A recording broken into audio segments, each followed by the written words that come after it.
What if I told you that the paralysis you call spiritual waiting, that weight on your shoulders that insists on keeping you tied to the couch, the bed, the silence of postponed decisions, is not a sign of wisdom, but an elegant, almost sacred disguise for fear? Imagine if, instead of waiting for the perfect moment, for divine motivation, for the absolute clarity that never arrives, you could, with a single gesture almost forgotten by time, transform your inertia into a movement as constant, as silent, and as planned as the flow of a restricted river. A movement that requires no inspiration, applause, or guarantees, just the courage to exist in action, however small, however imperfect. What would happen if you discovered that the key to unshakable motivation, the kind gurus promise but never deliver, wasn't hidden in temples of silent concentration or in blatant productivity manuals, but whispered, amidst sweat and steel, by a solitary warrior who discovered, at the tip of the sword and in the solitude of the battlefield, that life only responds, only reveals itself, only surrenders itself to those who move, even if it's a small, ugly step, without witnesses, without victories, without knowing where you're going? I'm not talking about positive affirmations shouted into the mirror like a desperate mantra, nor about complex morning rituals that evaporate at the first real difficulty, the first pain, the first doubt. I'm talking about a radical, almost brutal unmasking of the illusion you cultivate, that you need to feel ready, enlightened, at peace, to act. I'm talking about an invitation to action before feeling, to presence before perfection, a forgotten, distorted, domesticated principle that Miyamoto Musashi engraved in his book of 5 Rings not as a technique for victory, but as a philosophy of survival, and which Lao Tzu, the silent guardian of the Tao, echoes, with the voice of the wind carrying the leaf, as the deepest, simplest, and most ignored law of the universe. The path does not reveal itself to the planner, the meditator, the spectator. It reveals itself, step by step, sweat by sweat, error by error, to the walker. The problem, sage, is that, over the centuries, this elementary knowledge, this visceral truth, has been buried under thick layers of passive spirituality, of self-help that sells comfort as virtue, limited to yet another cliché of self-control. While modern pain, this neurotic, insatiable hunger for meaning, this silent terror of acting without guarantees, of public discovery, of discovering oneself as not special, has only grown, fed, watered, fertilized by its own waiting, by its own infinite analysis, by its own search for the perfect sign that never comes. In this video, I'll give you the first key, the most obvious, the simplest, and therefore the most carefree, the most feared, to get up. Simply get up. Get up before you know why. Get up before you feel ready. Get up even when everything inside you screams to stay still, to wait, to respect your process.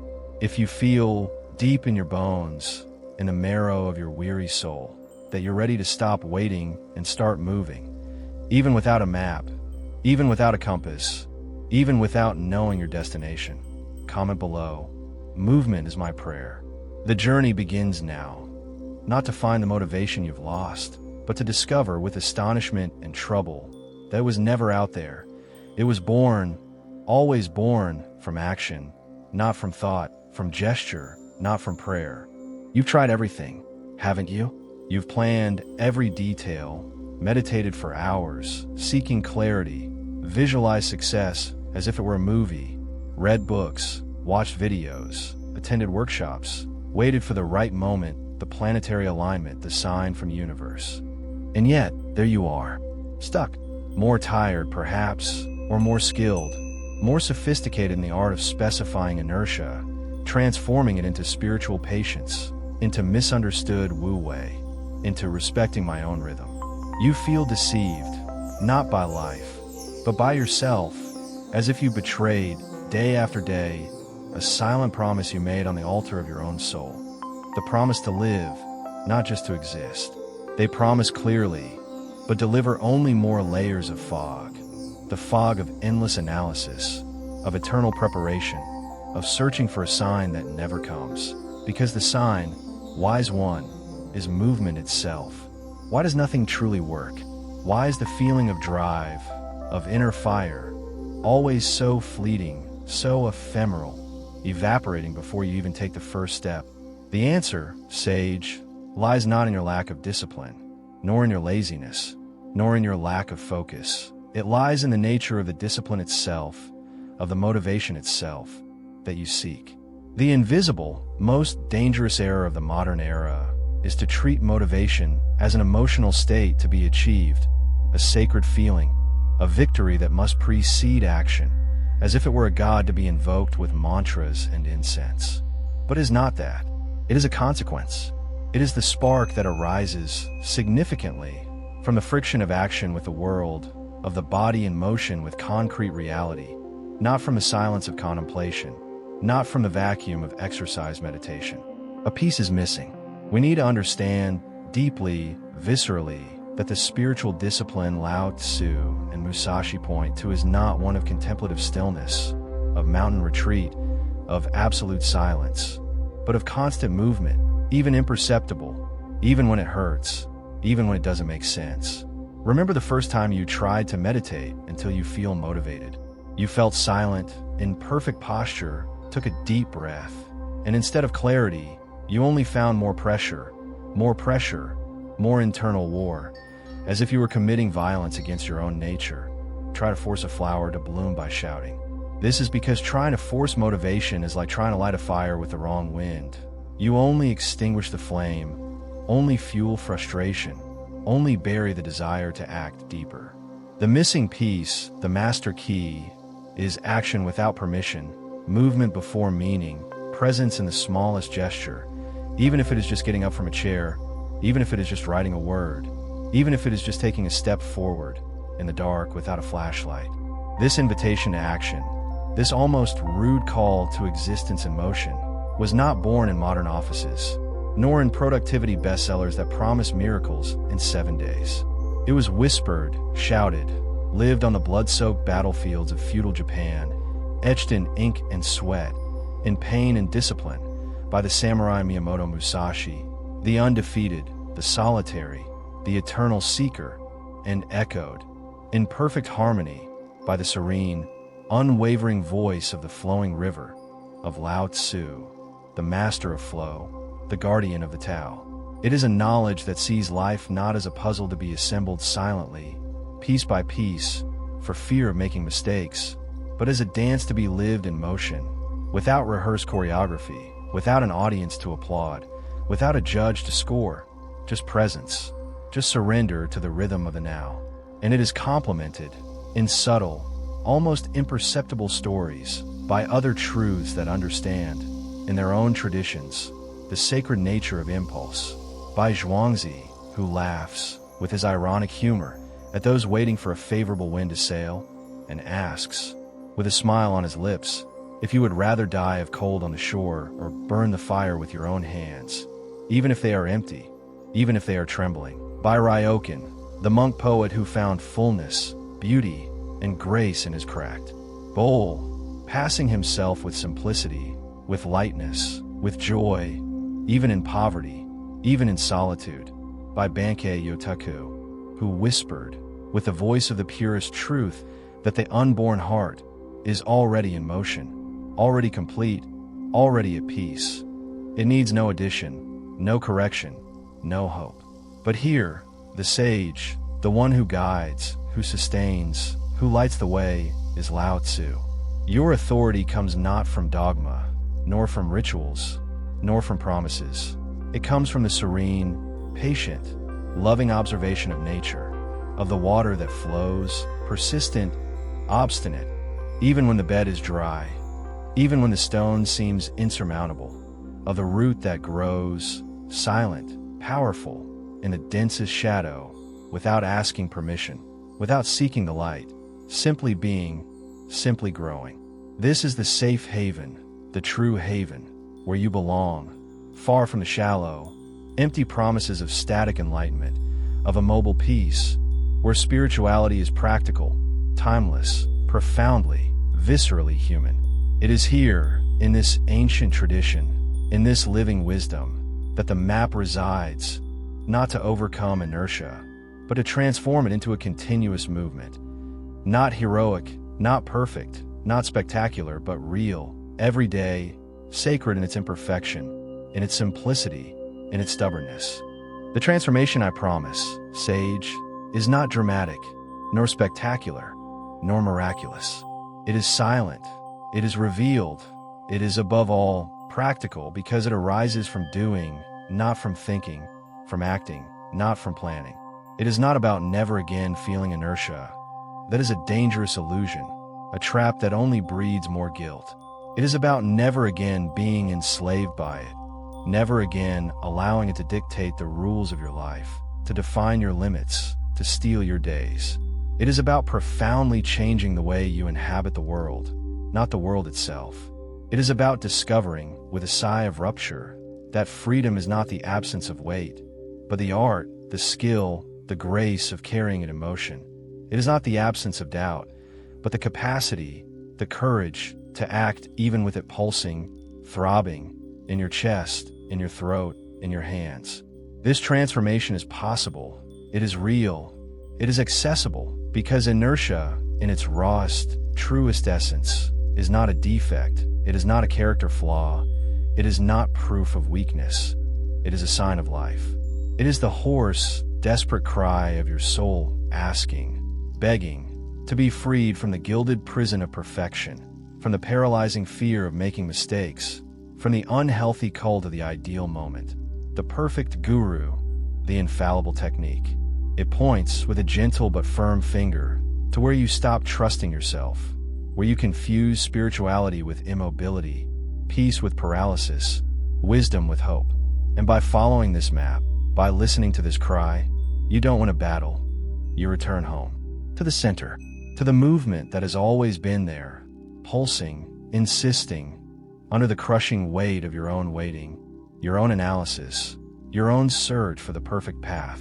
The first secret, the fundamental step, the foundation of this journey, is that of action, not preparation. When inertia descends upon you, like a dense, gray fog that blots out the horizon, steals the colors, suffocates the air, don't try to dispel it with thoughts, with analysis, with more planning. Don't meditate to find clearly. Get up and walk. Close your eyes for just 3 seconds, just 3, and ask yourself with the gentle but firm voice of the sage, what is the smallest possible action I can take right now? Is it getting up from my chair? Is it writing a sentence? Just one?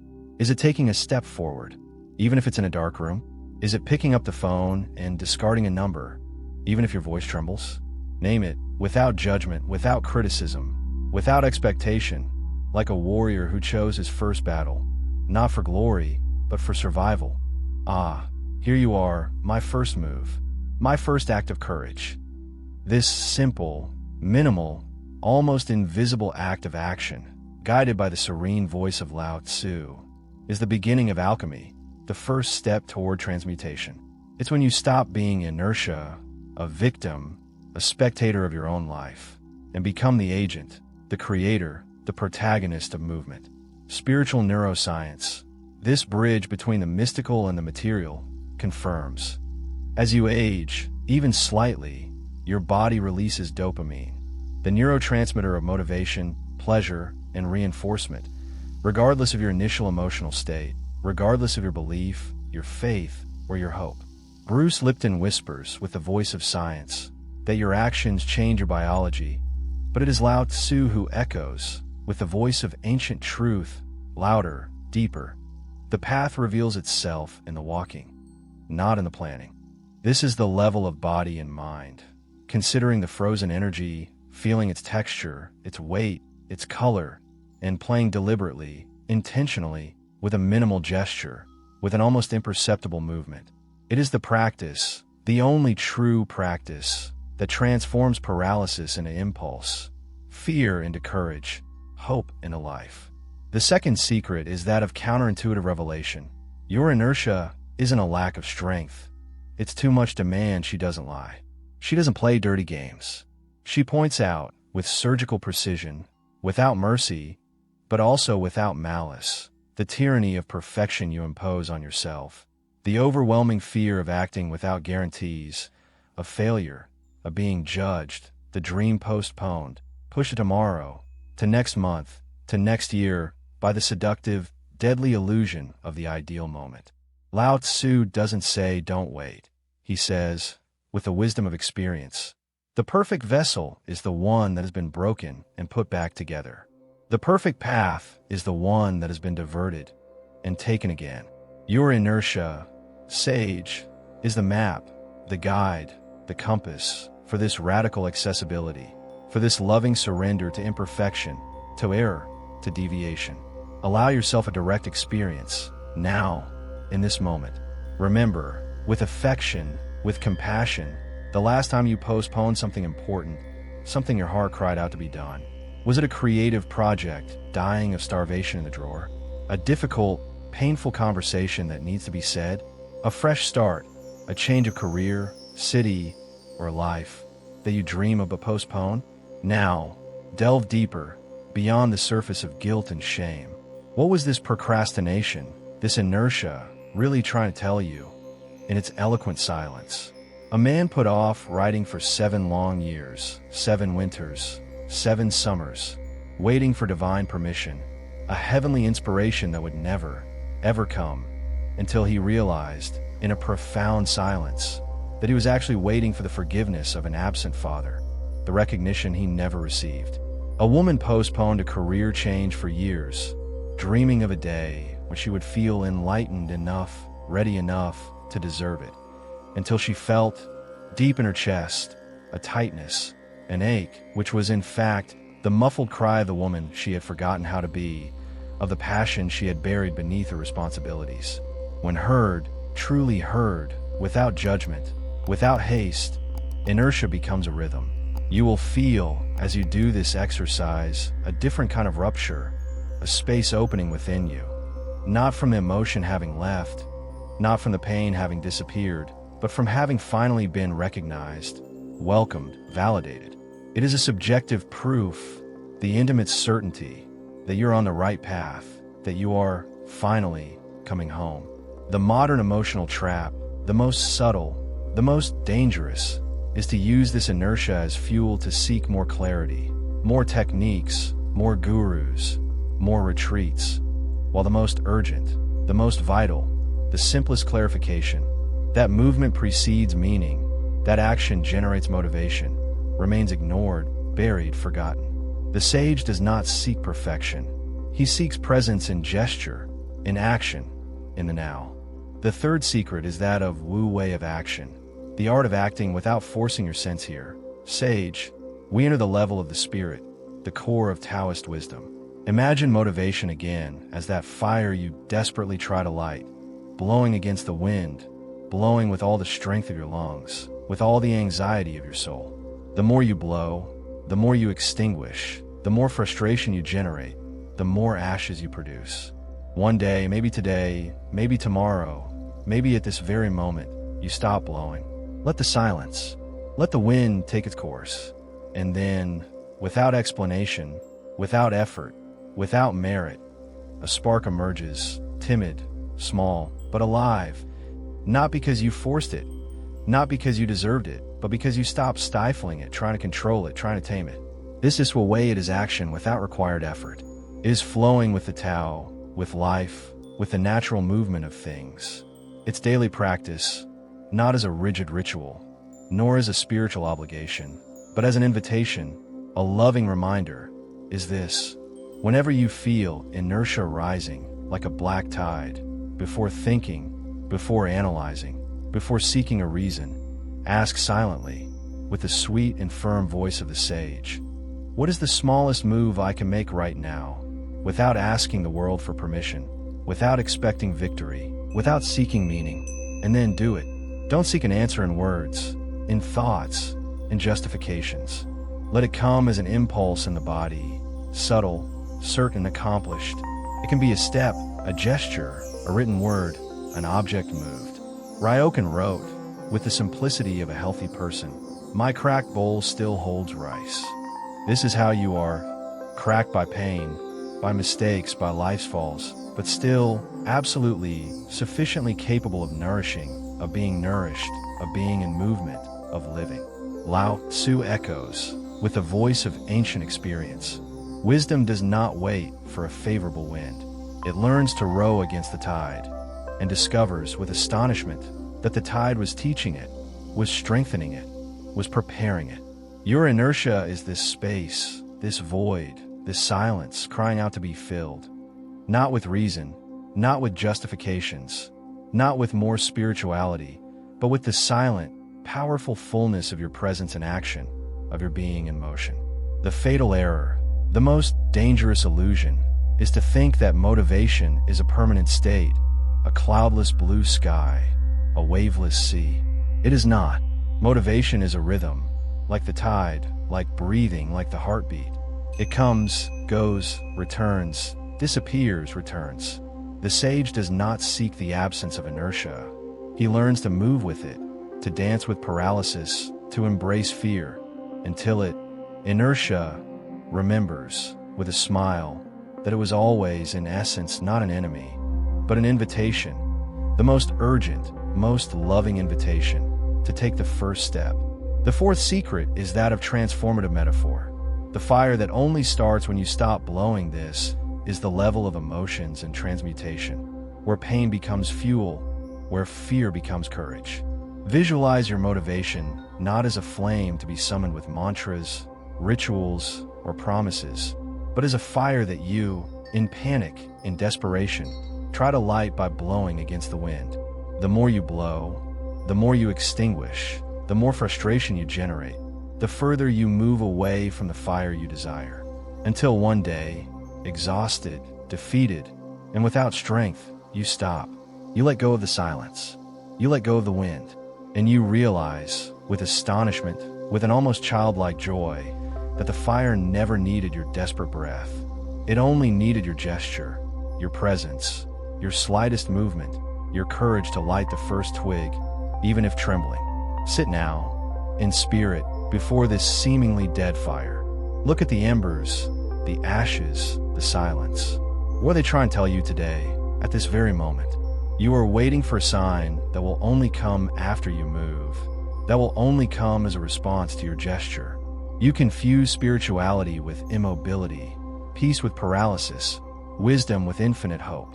You are afraid, a deep, visceral fear, that if you act without certainty, without guarantees, you will discover, with astonishment, that you are capable, that you are strong, that you are free. The emotional language here is clear, direct, undeniable. Your inertia is not a character flaw, not proof of weakness. It is an act of radical, stubborn fidelity to your soul, which still, despite everything, stubbornly, has not given up on you, has not given up on living. Musashi wrote, with the wisdom of the warrior, always keep moving, even if it is a small step. But it is Lao Tzu who echoes, with the voice of the universe, the ultimate, the most profound truth. At the heart of movement, there is stillness. At the heart of stillness, there is movement. His poetic exercise, his advanced technique, the simplest and most powerful, is this: the next time inertia comes like a black wave, don't think. Don't meditate. Don't take a deep breath. Don't pray. Just stand up. Make a gesture, any gesture, as small as possible, and observe. Not the result, not the success, not the failure, but what arises within you in the silence that follows the gesture. This is Taoist alchemy in its purest, most beautiful, most transformative form. And so, wise one, we integrate all the secrets, all levels, into a single path, into a single dance of transformation. From the body that ages, to the mind that chooses the smallest gesture, to the spirit that flows with the Wu Wei, to the emotions that transmute in the fire born of silence. Everything converges, everything merges, everything dissolves into a single point. Its center, the final secret, the philosophical plot twist, the epiphany that dates this arc, this cycle, this journey, is this: you don't need to seek motivation outside, in techniques, in masters, in books, in retreats, in promises. It is already here, within you. Bankei Yotaku said, with the voice of purest truth. The unborn heart is already in motion, but it is Lao Tzu who echoes, with a voice of flowing water, of blowing wind, of falling leaves. Return to the central pole, to the movement that precedes thought, to the action that arises before words. Inertia, that companion so misunderstood, so mistreated, so feared, was never an enemy to be defeated, a monster to be slain. It was always you, a part of you, lost, wounded, forgotten, asking, in a language of silence, of waiting, of fear, to be embraced, integrated, embraced, loved. Transforming inertia into motivation is not winning a battle. It is pondering, with infinite compassion, with a smile of rupture, that the battle has always been against a ghost, against an illusion, against a fear of your own creation, and that when you stop waiting, when you stop analyzing, when you stop searching for the perfect moment and simply start moving, you discover with astonishment that you were at home all along, in the heart of the movement, at the center of life. If this journey resonated with you, if you felt, even for a fleeting moment, the weight of inertia transform into lightness of action, into freedom of movement, then you have already changed. Comment below the phrase the sage taught you, the phrase that is your new mantra, your new prayer. Movement is my prayer. By writing it, you seal this pact with yourself, with your soul, with life. If this safe haven, this community of seeking souls, has brought clarity, if it has brought relief, if it has brought hope, subscribe to Axiom Sage. Activate the bell, because here, far from the rat race, far from empty promises, far from storefront spirituality, we continue to explore, together, the timeless wisdom of the East to transform your mind and spirit, step by step, gesture by gesture, breath by breath. Share this video with someone who is standing still, waiting for a sign, waiting for motivation, waiting for permission. The greatest revolution, Sage, is not changing the world outside. It is changing the way you inhabit your own heart, your own body, your own now. The Sage does not say goodbye. He dissolves, like mist in the morning sun, leaving only a sentence, written in water, to be read, felt, lived, not with the eyes, but with the heart, with the body, with the soul. Motivation is not the beginning of movement. It is its echo, and the echo is only born when you move.